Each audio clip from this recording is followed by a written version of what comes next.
Every single day I'm gonna make something great. That's my way.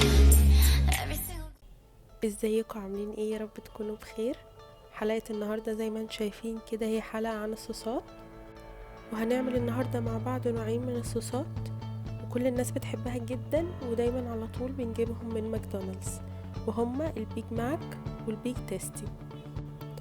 وانا برضو جبت من ماكدونالدز علبتين، واحدة بيج ماك وواحدة بيج تيستي، علشان في الاخر نقارن ونشوف هل هيطلع معانا نفس الطعم ونفس الشكل ولا لأ.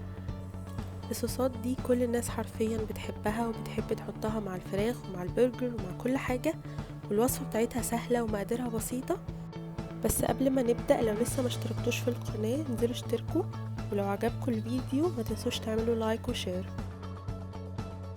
يلا بينا بقى نخش على المقادير على طول، وهنبدأ اول حاجة بالبيج تيستي. عندي 150 جرام من المايونيز. تاني مكون معايا المفروض ان هو في الوصفة الاساسية حاجة اسمها سويت ريليش، وهو بيبقى زي الخيار المخلل دوت بس بيبقى مسكر شوية، بس طبعا انا ما لقيتوش لان هو حاجة مستوردة مش موجودة في مصر. فالمفروض البديل ان احنا بنجيب الخيار الصغير ده او البيكلز دي، بلاش نجيب اللي هو بيبقى معمول في مية بفلفل احمر، يا ريت نجيب اللي هو بيبقى في مية لونها ابيض. بس لو ما لقيناش ممكن نجيب اللي بفلفل احمر عادي دوت، بس نحطه في شوية مية الاول عشان ما يبقاش مملح قوي. وبعدين عندي برضو هنا الساور كريم او القشطة الحامضية، دي انا لقيتها موجودة في منتجات جهينة، بصراحة ما لقيتهاش في اي منتجات تاني.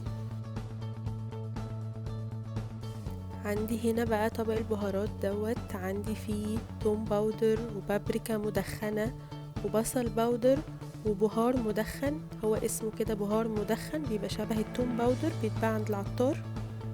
عندي كمان سكر بودرة، انا المقادير بالمعالق وكده كلها هسيبها لكم تحت في صندوق الوصف. عندي كمان باربيكيو صوص، عندي كمان الامريكان ماسترد، يعني اي نوع ماسترد عامه بس ما يبقاش الهاني ماسترد. واخر حاجه عندي في المكونات هو الخل الابيض.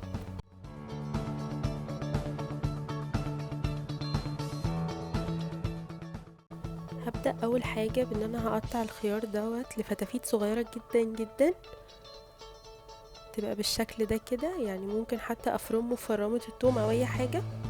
والكميه اللي محتاجاها منه هي 3 معالق صغيرين بالظبط. دلوقتي بقى هبدأ ان انا اجمع المكونات بتاعتي علشان اعمل الصوص بتاعي. هحط المايونيز واحط الخيار المخلل، ومن الساور كريم ده هحط تقريبا 4 معالق كبار، هي العلبة 200 جرام، انا محتاجة 150 جرام بس منهم، فتقريبا هحط العلبة كلها ما عدا يعني معلقة واحدة كبيرة بس اللي هسيبها في العلبة.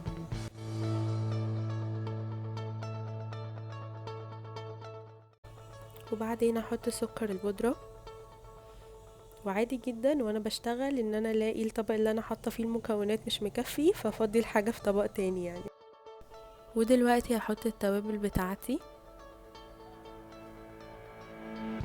وهحط معلقه صغيره من المستردة ومعلقه صغيره من الباربيكيو صوص، واللي هي اصلا في الوصفه الاساسيه حاجه اسمها ليكويد سموك او سائل مدخن، بس برضو لانها مش موجودة في مصر، هو حاجة مستوردة فجبتها، حطيت بديل ليها صوص الباربيكيو وكمان بهار مدخن اللي انا كنت قايله عليه في البهارات بتاعتي، وادى نفس طعم التدخين.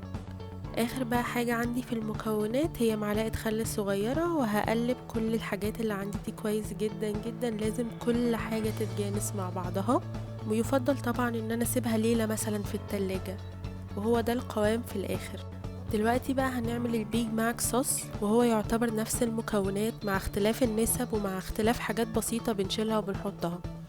عندي برضو 150 جرام من المايونيز، معلقة كبيرة كاتشب وهزودها بعد شوية هتعرفوا ليه. عندي برضو من نفس الخيار المتفتفت دوت وبصل متفتفت برضو معلقة ومعلقة، كل حاجة معلقة صغيرة. عندي هنا توم وبصل باودر وبابريكا مدخنة وفلفل أسمر أو أبيض، وهستخدم برضو الامريكان ماسترد، وهستخدم الخل الابيض. زي ما قلتلكوا كل المقادير دي هتلاقوها تحت في صندوق الوصف، عشان لو بنسى في النص ان انا اقول المعيار بالظبط بتاع اي حاجة هتلاقوها تحت كلها بالتفصيل. هبدأ ان انا افضي المكونات بتاعتي برضو زي ما عملت في الصوص اللي قبل كده، وهقلبهم كويس.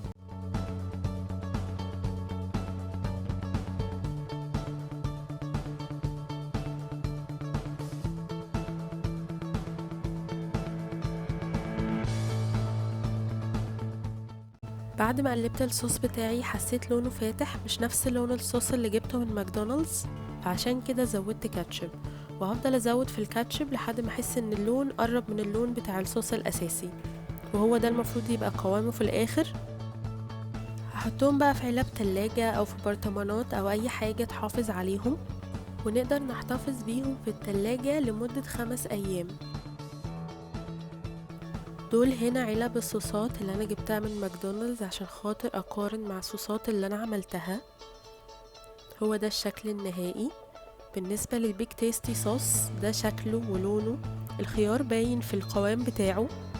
بالنسبة للصوص اللي انا عاملاه لونه تحسوه اغمق شوية، وده بسبب البابريكا المدخنة اللي انا حطاها، حتى هتلاقوها باينة شوية في الصوص نفسه.